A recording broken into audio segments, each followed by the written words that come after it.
Hey guys, welcome back to our YouTube channel. I know I took a little bit of a break because I've been busy with my Instagram and TikTok. If you guys follow me over there, I drop more contents over there.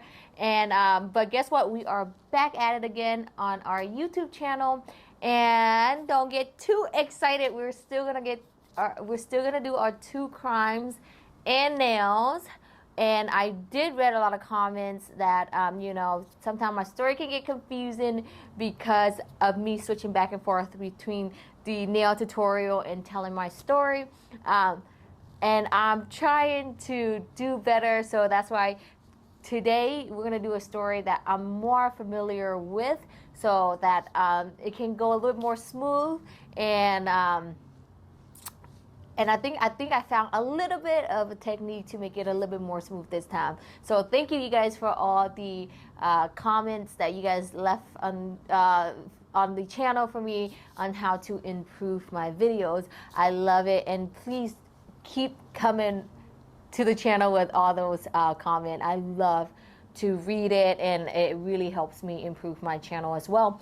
So without further ado, we're gonna do some spring nails today because Notpolish did drop their spring collection, and it's beautiful. It's like a pastel colors. I love pastel colors. Pastels are very, very stringy, so I figure I'm gonna show you guys most of the colors in the collection. Might not be all of it, maybe I can swatch it for you guys to see, but I will do most of the colors on the 4 fingers that I have here today. And by the way, we're gonna switch back to our regular recording of the whole set of nails because my last video, I know I did like little segment of tutorial. Does that make sense? Well, anyways, so let's get into it. But before we get started, I have to tell you guys I figured something out pretty cool, pretty fast for me, and I love something that can, speed up my process a little bit better. And you guys know that I do have my fake hand here today, and usually for my fake hands I would like slide in like a tip first, right? Let me show you guys what I normally do. So what I normally do is I'll take these regular tips like we always mention, and I will slide into the nail bed just like that, and then I would go on and glue the tip directly on top of this fake nails. But today we're gonna do something different, and it's a lot faster. I'm gonna be using the Notpolish Extreme Universal tips, and these tips are extremely long. And what we're gonna do that's a lot faster is, by the way, I have some fake nails on this hand and it's super long, so it's kind of hard. All right, so look how long these tips are. These are extremely long, right? And then what I'm gonna do is I'm actually gonna slide them directly into the nail. And I usually pick a tip that's a little bit bigger than the nail bed itself so it can fit really snug in there. So when I'm filing and shaping and stuff, the nail doesn't slide off like that. So I pick a tip that's a little bit wider. And look, now you have a tip. You see how fast that was? That is super fast. And so now I'm gonna go ahead and slide in the other 4. Usually this process takes me like about 5 minutes at least. Now it's like a minute, right? 30 seconds? No, a minute. And then look how long these are. I normally, I think, when you work at a salon, which I don't anymore, that you do have clients who want their nails extremely long, and guess what? You got these long straight tips. And this is the Notpolish Universal Extreme tips. And do you guys know why I'm breathing so hard in my video?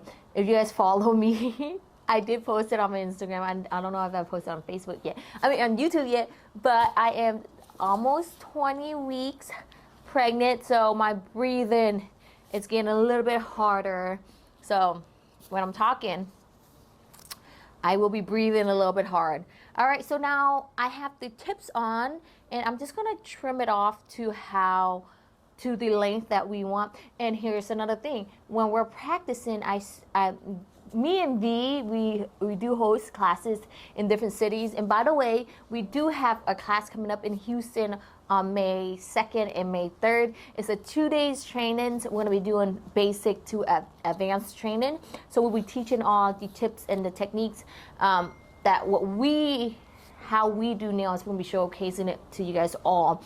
And that's it. So make sure if you're in Houston area and you want to come learn from us, make sure you text the number on the flyer to sign up for a class.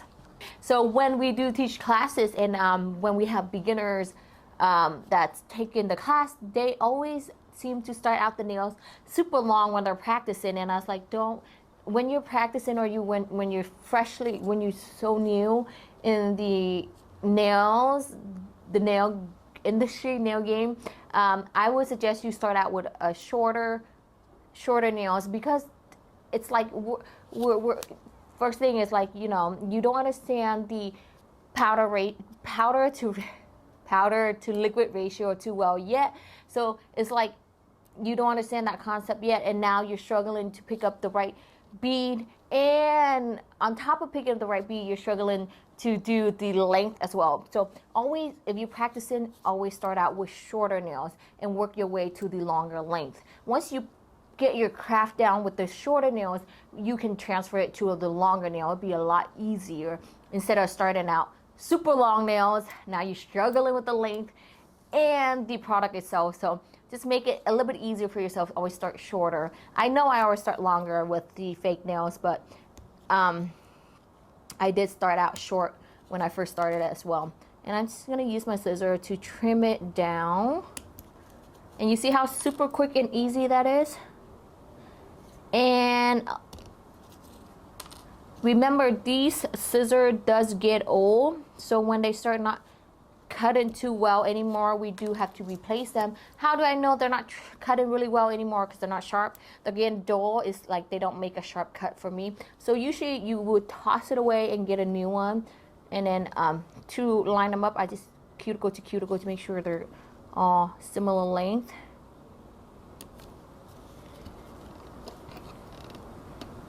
Similar length. So cuticles to cuticles, just like this. All right, now that's on. Now, all right, so what we're gonna be doing today is I'm gonna use the Notpolish Luminon collection, and I will mention all the colors. Maybe I'll do a quick video of me swatching each colors and stick it right in here. And then, but right now I'm just gonna go through, I'm gonna apply them all on so you can kind of see it. Okay. So for today's stories, we're going to be talking about, it's a very well-known case, and a lot of you guys probably heard of it, and I just watched a Netflix series on it, so it's kind of fresh in my mind. So I hope that this way it can help me transfer the storytelling into my video a little bit better. Okay, so the story today is we're going to be talking about Richard Ramirez, aka the Night Stalker, and he's an American serial killer, and he was the devil himself. So before we get started in the story, I'm gonna be using my number 14 Notpolish aluminum handle brush, and I'm gonna be using the Notpolish EMA setting monomer as well. So for anybody asking, we'll be using both of that. And I'm just gonna slide that in real quick. There you go. So you can kind of see my monomer on the bottom. I feel like sometimes we gotta switch it up a little bit. And we're gonna be doing multiple color ombres today. And what's good about these colors is they blend in together very, very well and easy. All right, so let's get started. This is number 203. It's a light coral, and usually orange goes well with pink and yellow and blue. Let's get into it, and of course I'll mention the colors later. I don't want to mention it now throughout my storytelling because I don't want to confuse you guys as well. Okay, let's get started. So Richard Ramirez was born on February 29th, 1960. And he was actually the youngest out of 5 kids. And his father, who was actually a former police officer in Juarez, Mexico, before their family actually migrated to El Paso, Texas, where his father was working on the railroad. And his dad was actually a very, very hardworking man who works so hard to provide for his wife and kids, but he also has a problem, a drinking problem. So he has a drinking problem, right? And when he does get drunk, he was known to violent outbursts, and he would abuse his wife and kids, especially Richard. He was getting abused at home a lot. And I think due to this reason, Richard actually became addicted to drugs and alcohol at a very young age, about 10. If you ask me, 10 years old is way, way, way too young to be addicted to drugs and alcohol. And it was during this time, like not long after, Richard became very close to his cousin. His name was Miguel. And crazy thing about Miguel is Miguel was actually a serial killer himself before Richard became a serial killer. And I feel like Miguel has a lot of impact on Richard, right? Because Richard did later become an American serial killer in life. So what I like to do is make sure we really straighten out the tip of the nail, so later on we won't spend too much time shaping, right? I'm gonna move that out of the way. So Miguel, let's talk a little bit about Miguel. Miguel was actually a war vet. So he actually served in the Vietnam War in his younger days. And when he was in Vietnam, Miguel was actually raping, torture, kidnap the Vietnamese women in Vietnam. And not only he did all these unthinkable acts, but he actually took pictures of it as well. And he had picture of him like right next to the dead bodies, or even a decapitated body, or the torture, the rape. He actually took picture of all of them. And he actually ended up bringing all these pictures back to the United States. And this is where, remember we mentioned him and Richard became kind of close together. So this is where he actually later on showed Richard all these pictures that he took back when he was in Vietnam, of the torture, the rape, the murder, and all that. And you would think, this is by the time Richard was 12 years old, you would think that, you know, he will be scared by this or gross out or something, no. But later, Richard did confess later on that he was actually fascinated by it. And I don't know about you, but I feel like that really has a strong impact on Richard. So Richard would actually come over to Miguel's house a lot to hang out. And this is a little bit lighter with the blue. I'm actually going to go in with one tiny bit left. Richard actually came over and hang out with Miguel a lot at his house. And Miguel and his wife didn't have the best relationship. They're known to always get in fights a lot. And it would get physical, but not like how this one, it would get physical most of the time. But one of the fights that happens was when Richard was there. And usually it's mostly about, the fight is like about Miguel not wanting to go to work. He just want to sit at home and be lazy all day long. So one of the fight result in Miguel pointed a gun at his wife's face, and I don't think she knew that he might pull the trigger, because they do fight a lot, you know. And during one of this fight, this is where Miguel actually ended up pulling the trigger. Look how cute this ombre is. So this one, we're gonna do a little bit of encapsulation. So I made it a little bit thinner, you see, pretty thin. So without encapsulation, of course, I'm gonna pick up my bead a little bit bigger. So I'm gonna wait for that to dry before we can encapsulate it with crystal clear powder. So we're gonna switch on to our next finger. Oh no, we touch it. So when I touch it, when it's still wet, I'm gonna go in and try to fix it. Okay, so during one of this fight, it got really violent, and this is where Miguel actually ended up pulling a gun and pointed at his wife's face, and he actually ended up pulling the trigger, shooting her right in the face, killing her instantly.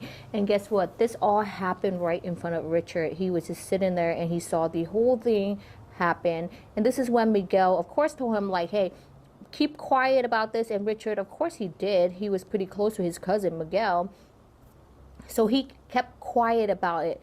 But it wasn't long after until the police caught on to it and went and arrested Miguel. And Miguel, during his trial, he actually pled not guilty due to reason of insanity. Remember when we said that Miguel served in the Vietnam War, so PTSD played a major part. And so he pled not guilty due to reason of insanity, and he actually got away with it. Not away with murder, but he got away with a lengthy prison time by them just sending him to they just sent him to like a mental hospital, mental asylum for a few years, and that's where he would serve his time.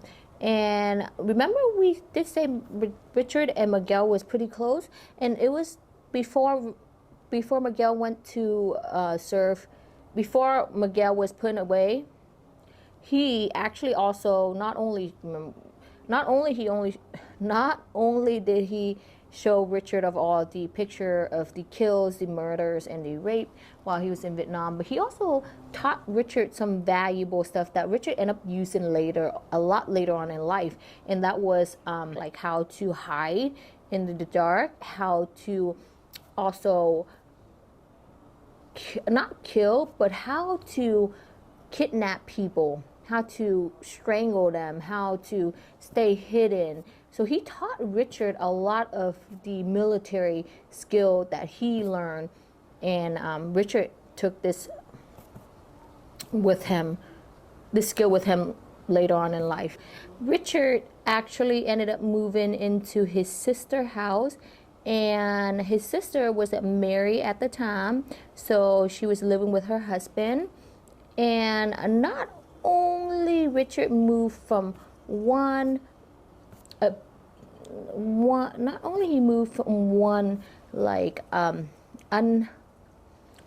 toxic location to another. So he actually ended up leaving his parents' house because he couldn't take the abuse anymore, and he ended up moving into with his sister and her husband. And her sister husband is actually a peeping Tom.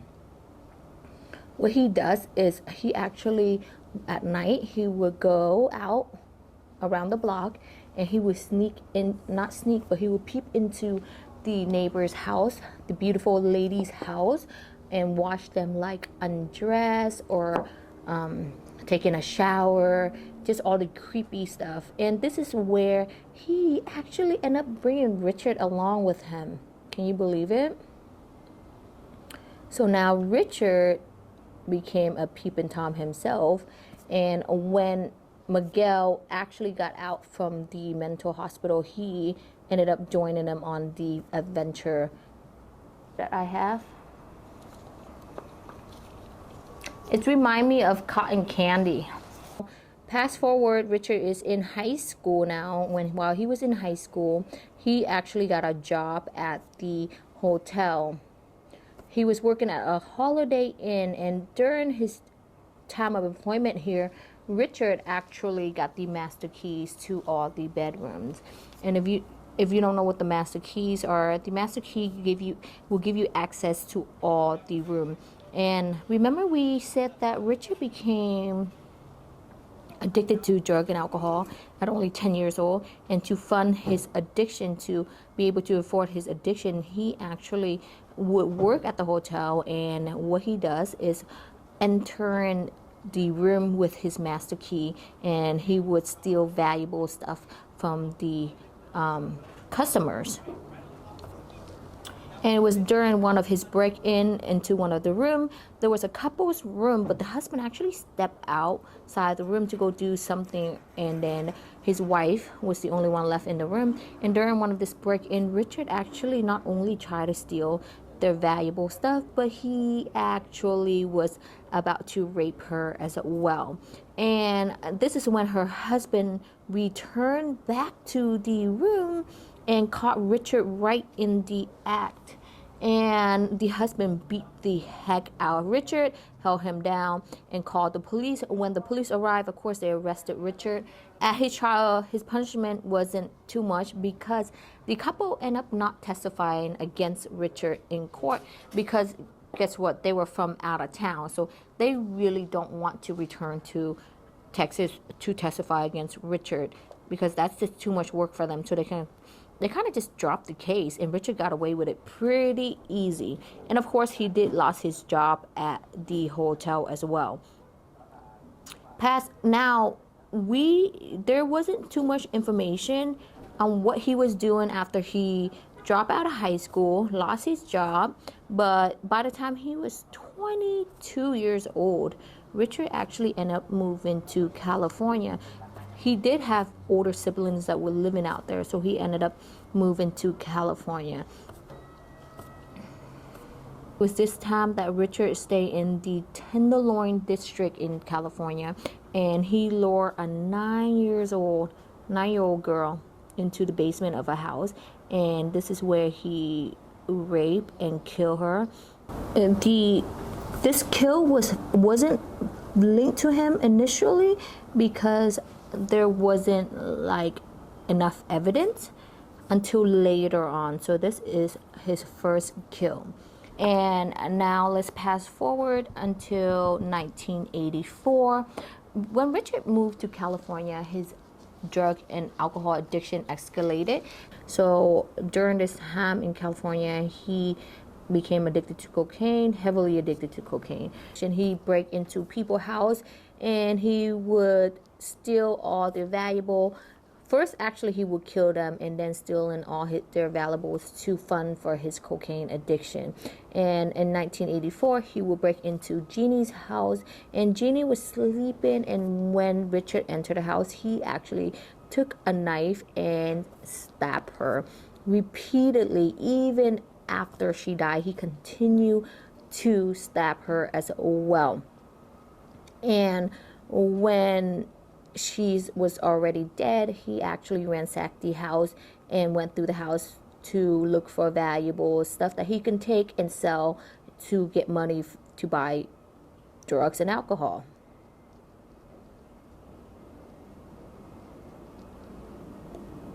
When the police found the body of Jeannie, she was actually so badly stabbed that her neck, like he slit her neck so deep that it almost decapitated her. Like he literally almost chopped off her head. And they did found a fingerprint on a windowsill. He did left a fingerprint on the windowsill, but still not enough to link Richard to anything just yet. March 17, 1985, Richard was hiding behind the bushes at somebody's driveway. Her name is Maria. He was hiding, and when she got out from her car, Richard actually shot her, just point the gun at her and just shoot it straight at her. And Maria, she had her keys in her hand, so she actually raised her hand up to block the gunshot, and the bullet actually ricocheted off the keychain, which saved her life. And during this time, Maria knew she had to play dead or he would actually end up shooting her some more. So she just kind of lay there and play dead, and she actually survived the attack. But just when Richard thought Maria was already dead, he entered the house of Maria, her apartment, right? And this is where Maria was staying with a roommate as well. And the roommate, she heard what happened. She heard the gunshot going off outside. So she was kind of like hiding behind the counter of the room. So when she thought that the intruder or whoever that was probably left already, so that's when she kind of got up behind the counter to kind of peep to see what's going on. And this is where Richard saw her from behind the counter, and he just raised the gun and shot her right in the face, killing her instantly. And he went through the house and ransacked the house as well. So within 2 hours of the attack of Maria and her roommate, Richard actually went to Monterey Park, and this is where he entered the home of Veronica. And when he saw her, he actually ended up shooting her with his gun twice in the face, killing her instantly as well. And then I'm going to add a little pink onto this.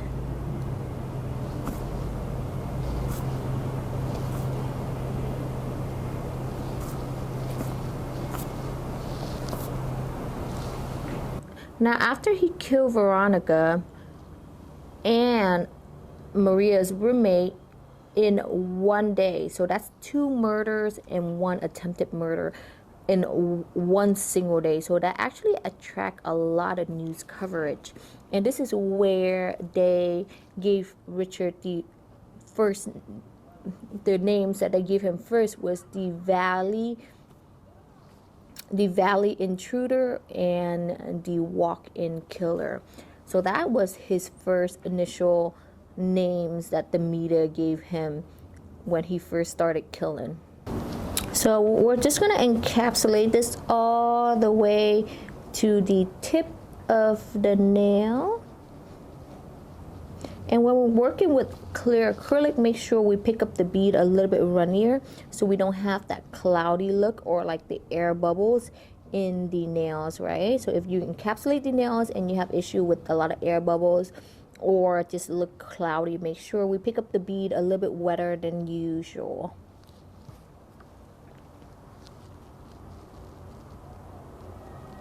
So on March 27, 1985,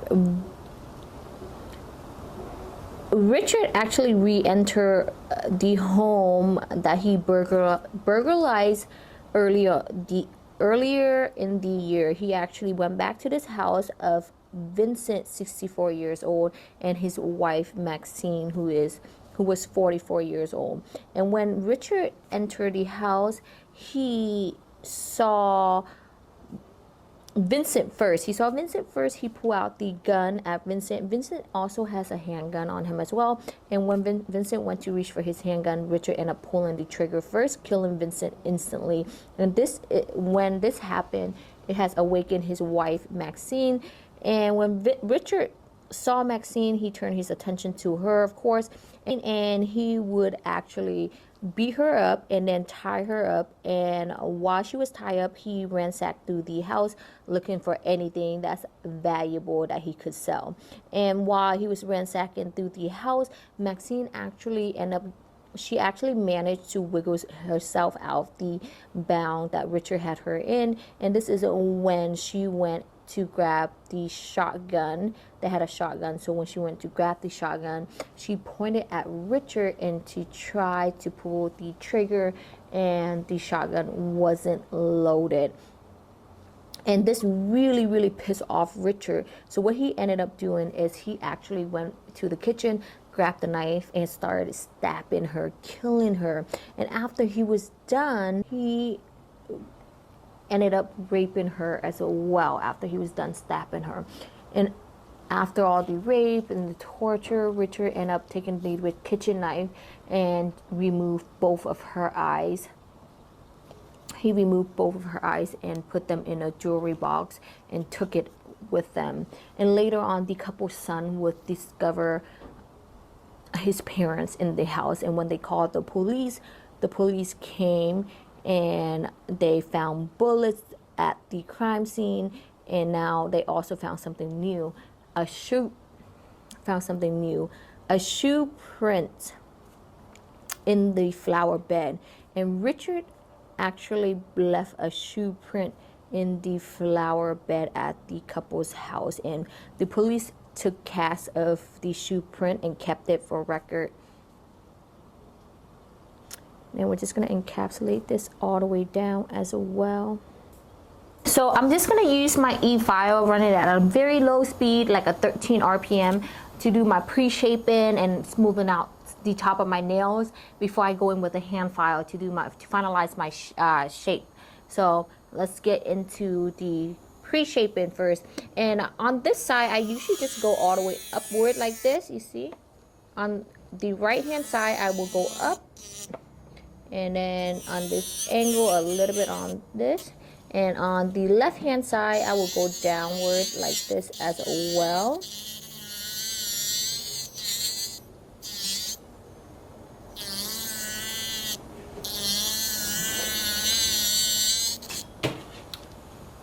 So now they made the cast out of the shoe that they found at the that Richard left on the flower bed.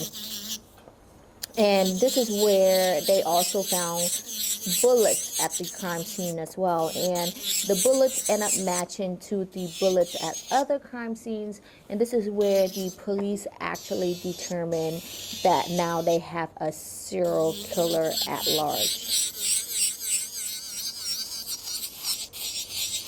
May 29th, 1985, Richard ended up driving to Mabel's house. Mabel lives with her sister. Mabel was 83 and she was taking care of her younger sister Nettie, who was 81. And when Richard entered the house, he actually grabbed a hammer from the back, and this is where he came in the house and plunging both of the women with the hammer. On July 7, 1985, he entered the home of 60-year-old Joyce, and while Joyce was sleeping on the couch, Richard actually beat her to death, and after she died, he continued to beat her, stomping on her head repeatedly. And when they found her body, it was so bad that he stomped on her head so bad that it actually left a footprint on her head. Of course, during all these attacks that happened, there was major news coverage on all the murder cases, and Richard, of course, was following the news as well. And this is when Richard thought, it's getting kind of hot in California on his case. So he ended up heading towards San Francisco. So while he was in San Francisco, he continued his killing. And on August 18, 1985, in San Francisco, he entered the home of Barbara and Peter. And like how he usually does it, he go in the house, he killed Peter, he shot Peter right away, killing him instantly. And he bound up Barbara, beating her up and raping her. And after he was done, he ended up shooting her in the head, killing her. And when he left the crime scenes, the police arrived. After he left the crime scene, they discover the bullet shells at the crime scenes, and also Richard also left his footprint at this crime scene as well. And when they match up the footprint to other crime scenes and bullets to other crime scenes, they determined that this was all done by one person. And what police also discover is that the shoe prints of both of the crime scene matched to this one special type of shoes. It's during that time, it's called like the avian shoes, where it was not very commonly made. So there was only like 6 of them in size 11 that was made, and I think it was 4 of them was sent to Arizona, and 1 of them was sent to Los Angeles, and they found out who owns the size 11 in Los Angeles, which I thought that was pretty impressive, especially in 1985, because how do you find who owns that one pair of shoes in that size? And but that was great work from the detectives. And they found out that the shoe belonged to Richard Ramirez. Okay, so now we have the nails on, and I kind of buff them really nice and smooth. We're gonna paint on our designs now, and I'm gonna start by doing my cloud and my cloud and my stars first. So let's get into that part. And I want to show you guys something pretty cool that Notpolish will be launching soon. So this is the Notpolish pastel gel liner art. The pastel gel liner art right here that I'll be using today. Usually I use my regular gel liner art and just kind of mix it with white to make the colors a lot lighter, but that could take a little bit more of my time right now, so I just went and grabbed the pastel liner art. Be a lot quicker for me, and you know I like to do things pretty quick, so this is it. We'll be launching soon with this, and I'll be using this today, so you guys get the first glimpse of the newly not launched product. Okay, so now they discover the shoe and who it belonged to, and this information of course got leaked to the media, and once it get leaked to the media, you know they will put it on the news. I'm gonna use my fine line art brush as well.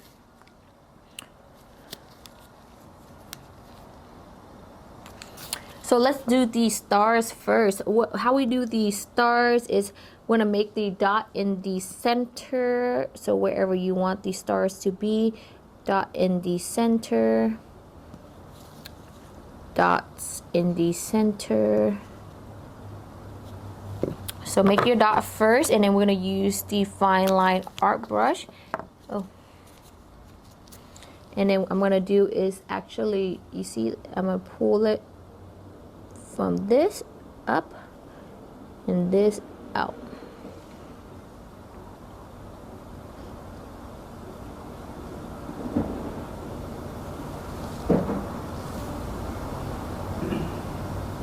Okay, so of course this news coverage got leaked to the media about these shoes, and that they have the name of the suspect, and the media, of course, they released this public. And remember, Richard was actually watching the news about his crimes, and when this got leaked to the public, Richard saw that. They just actually end up taking these shoes to the Golden Gate Bridge and toss it into the water. What I'm doing right now is I'm gonna use my my dotting tools to create my clouds, because the dotted tools give it like a little bit more of texture and dimension. So just put on my clouds first, and then just move it out like this. So after he tossed the shoes off the Golden Gate Bridge, he ended up going back to Los Angeles, and you would think with all this news coverage, and it kind of got the name and a little bit more evidence on who is the killer, Richard would kind of stop his killing spree. But no, he actually, on August 24th, 1985, he actually tried to enter another home of a family that was just returning from vacation.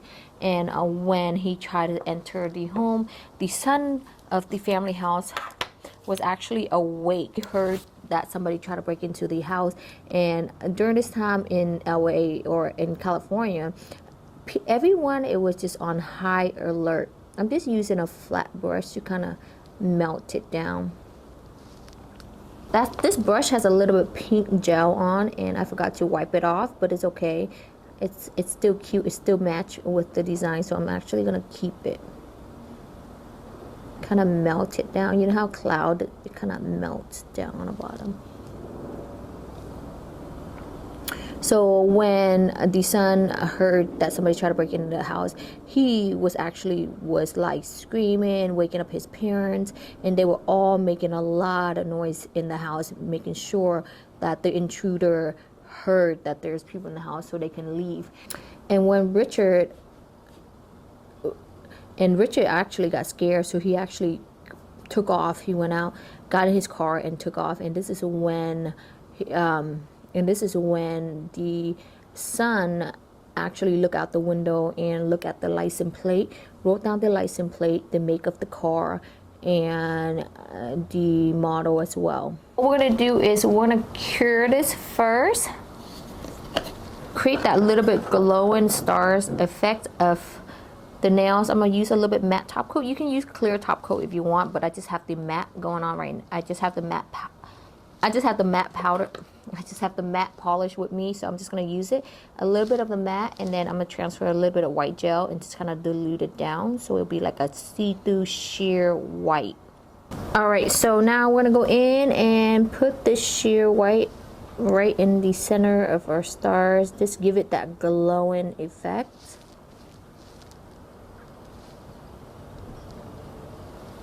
So after this encounter, the family actually went to the police with this information, and they thought that, the family just thought that, hey, this might be just a burglary. They didn't think that Richard Ramirez actually was in their home. Just imagine finding out that the Night Stalker was inside your house and you actually pretty much escaped murder in that moment. How crazy is that? Now, after this encounter, Richard actually entered another home of Bill and his fiancee, Erickson. And when he entered the house of the young couple, he ended up shooting Bill in the head 3 times. I'm gonna cure it. Okay, so now that's done. I'm gonna actually go in and finish it off with a matte top coat before we continue on with our second piece of design. I'm gonna wipe it so you can keep the shape of the nails.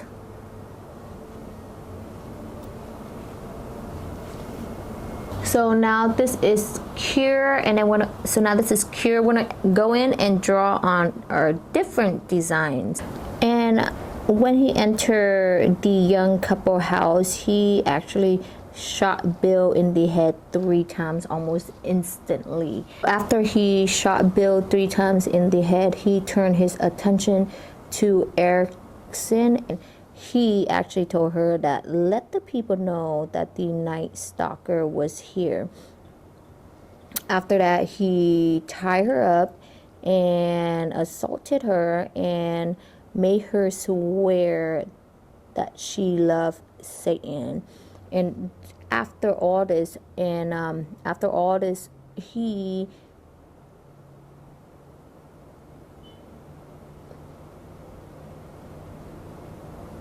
made her swear that she loved Satan, and then after this, he ended up raping her before ransacking the house again, and made her swear on Satan that there is no more valuable left in the house after he stole what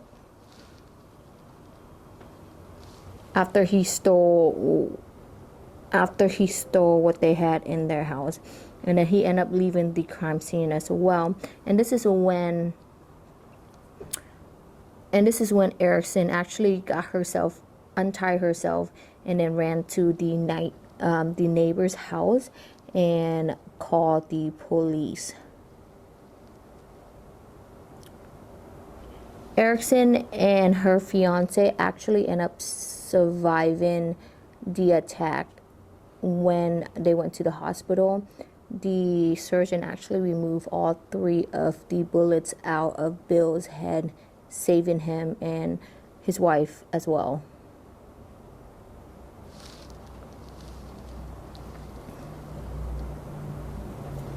So I'm just gonna always do the V first. I always do the V first.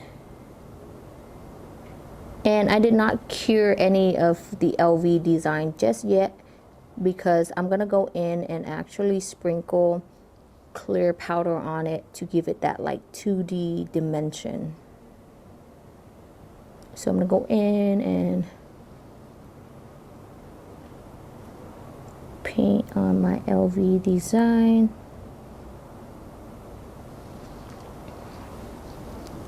And make sure we don't forget.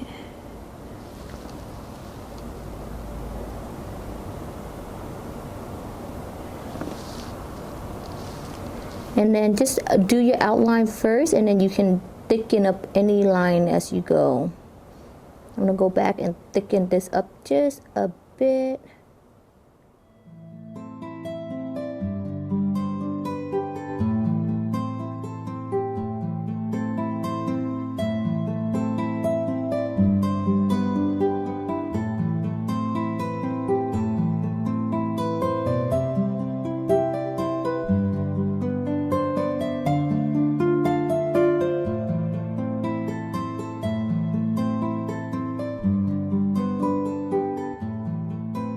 So when the police actually arrive at the crime scene, they discover the footprint once again left behind by Richard and match it up to, remember we said he entered the house of the family that just returned back from the vacation.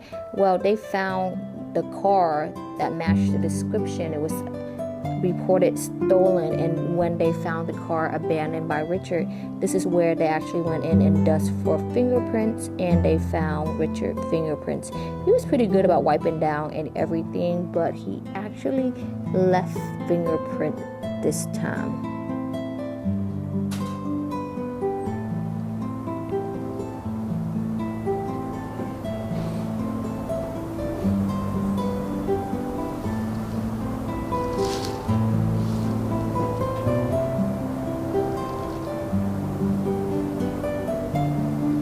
I'm just gonna go in and paint my design.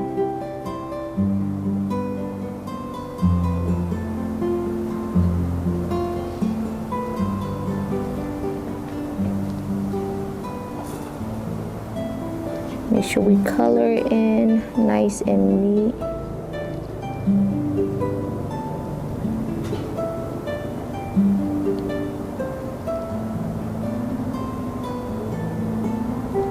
Moment of silence for the designs.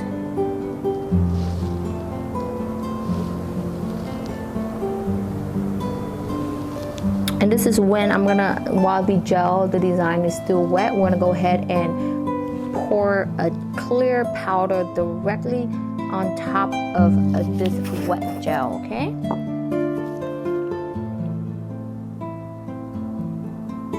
After I pour it on, I'm actually gonna flick it off just to make sure that the gel actually absorb all the powder, or the powder actually absorb all the gel. And you can see that anytime if the gel kind of resurface, you can see it looks a little bit more shinier. You want to go in and repeat that same step, because if it's not enough powder on top of the gel, what the finish won't look like that matte race of finish, but it will look like that. It has that shiny look to it. We don't want that. We want it to look completely matte. So I'm gonna wait a little bit more, like just a little bit, like a second, and I'm gonna dust it on top a little bit more, just to make sure that I get that completely matte look. There's no shine to it. And you can see that it's completely matted. And I'm going to cure it under the light for 30 seconds. So now with the footprint they found at Bill's in his fiance house, and the fingerprints that they found at the stolen car, that was the car that was reported with police during his break-in, his attempted break-in at the family house that was just returning from their vacation. Police now pretty sure they have their suspect. And now it is confirmed that Richard Ramirez is actually the night stalker from Texas, El Paso, Texas, with a long rap sheet.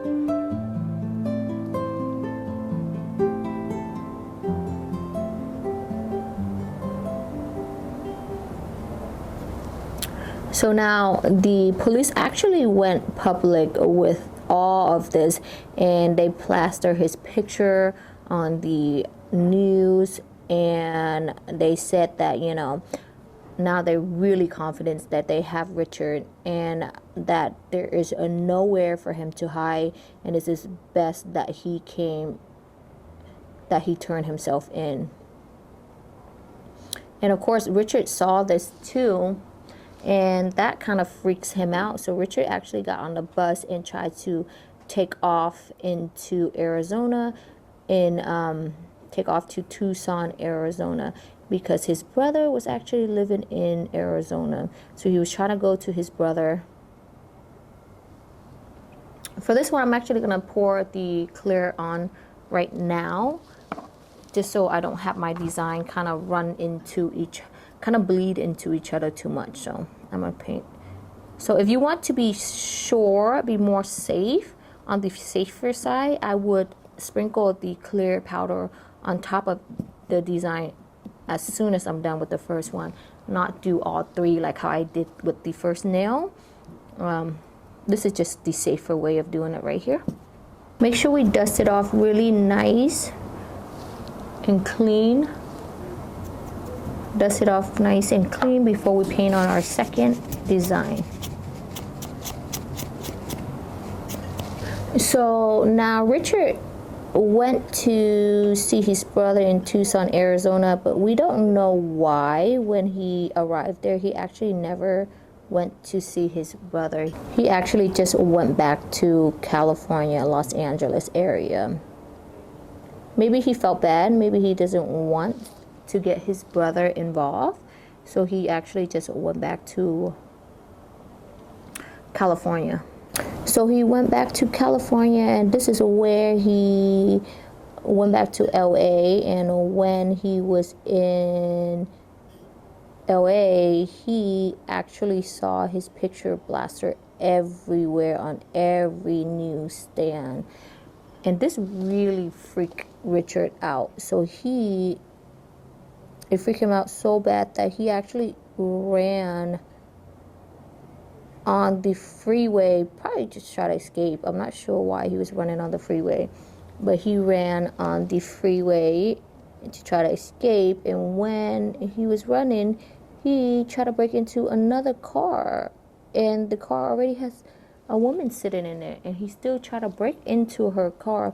And this is where bystanders saw the whole thing, and they ran to her rescue. They probably didn't know that was Richard at first. So when they ran to her to help her out, they realized that it was Richard Ramirez that was trying to steal the car. And of course, at this point, everybody knew who he was. So the crowd actually ended up beating him up really, really bad and held him down and wait for police to arrive.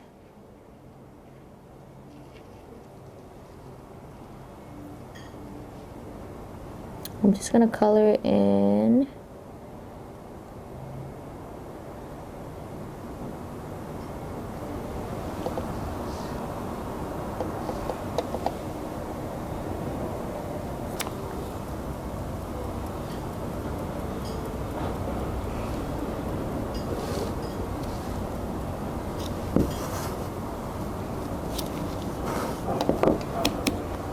Arrested him, brought him back, and on July 22nd, 1988, that's where Richard would stand trial.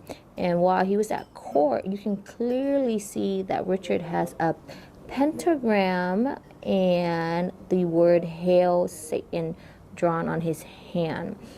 And while at trial, Richard actually caused like a scene. He told the jury that he will actually have them killed. This really scared like the jury people, because of course, who wouldn't be scared? They're super scared because it is Richard Ramirez already, and now that he also threatened them as well. And this is a threat. They don't know if he's gonna kill them or he's gonna have them killed. But the crazy thing that happened during this time is one of the jury people during this time, that one of the jury actually ended up getting killed, and they thought that Richard really did it because he did threaten them in the beginning, right? So when they ended up putting like a metal detector in the courtroom just to be sure that he doesn't show up with a gun. But later it was determined, it was just coincidence that the lady was killed by her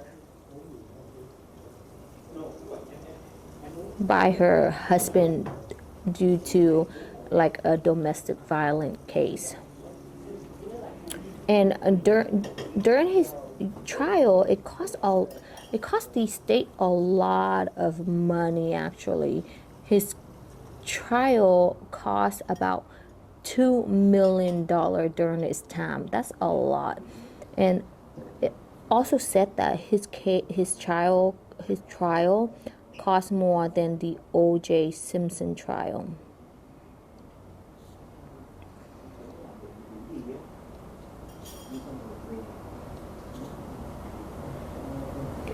So when Richard was standing trial, he actually had a lot of fans, ladies. There was a ton of ladies who thought Richard was innocent, or like he was just too handsome to be the killer. I'm actually gonna sprinkle the sugar effect on this butterflies. This is a glittery effect, so I'm just gonna switch it up and sprinkle the glitter on top of the butterflies.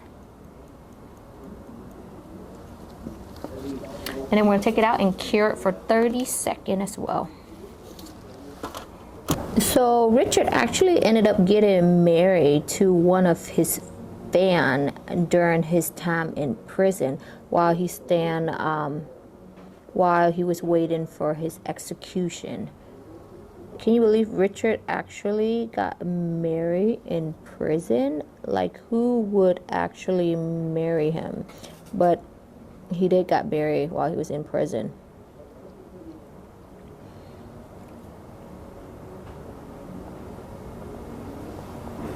So on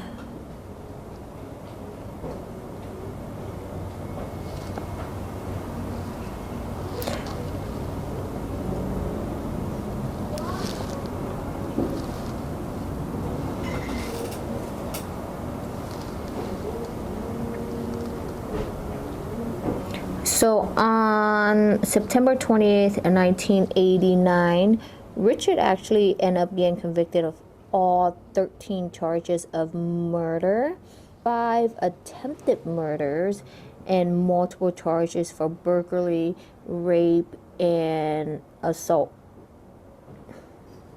So I'm just going to draw my butterflies right here.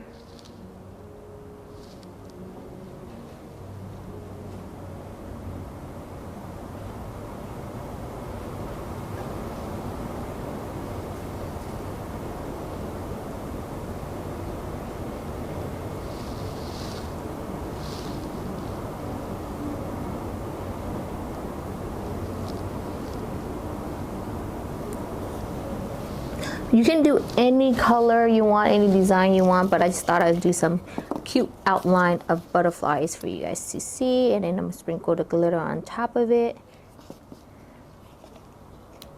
He was actually sentenced to death in November 7, 1989 in California in the gas chamber.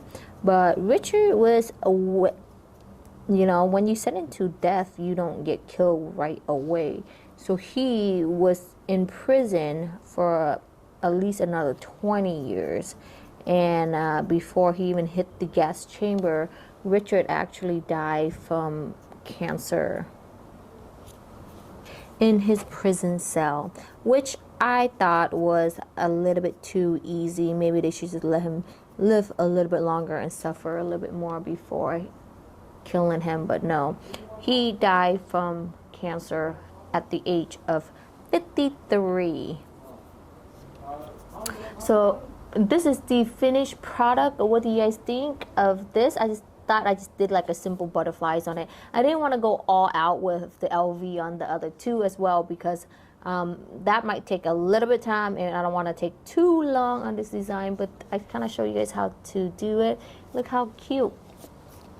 All right, make sure you guys leave a comment down below on how to improve my story. Once again, I know I was all over the place again, but like we said, the more we do, the better we'll get. So thank you guys for watching, and don't forget to leave a comment down below on my suggestion for my next story, as well as how to improve my videos. And then without forgetting to announce the winner to our last giveaway, I'm going to announce the winner as well. So the winners to our last giveaway, the winners to our giveaway is the Nail Kitchen. Congratulations to you, the Nail Kitchen, and don't forget to send us a DM on Instagram at Notpolish, okay? And for the one that did not win, same as last time, make sure you guys like the video, leave a comment down below, and do not forget to ring the bell as well to enter the giveaway. And I'll see you guys on the next video.